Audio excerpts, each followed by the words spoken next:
5 வயதில் என்னுடைய தாயோடைய சாவை பார்த்தோம். 5 வயதில் இருந்து பார்த்தோம். அங்கிருந்து உருவாக்கப்பட்ட தனிமை. 13 வயதில் என்னுடைய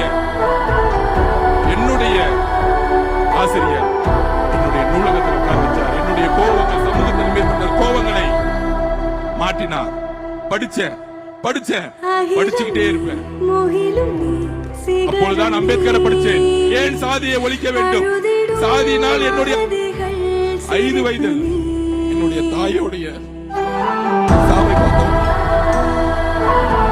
5 வயதில் இருந்து பார்த்தோம். அங்கிருந்து உருவாக்கப்பட்ட தனிமை. 13 வயதில் என்னுடைய ஆசிரியர் என்னுடைய நூலகத்தில் உட்கார வச்சார். என்னுடைய கோபங்கள், சமூகத்தில் மேற்பட்ட கோபங்களை மாற்றினார். படிச்சுக்கிட்டே இருப்பேன். அப்பொழுதுதான் அம்பேத்கரை படிச்சேன். ஏன் சாதியை ஒழிக்க வேண்டும்?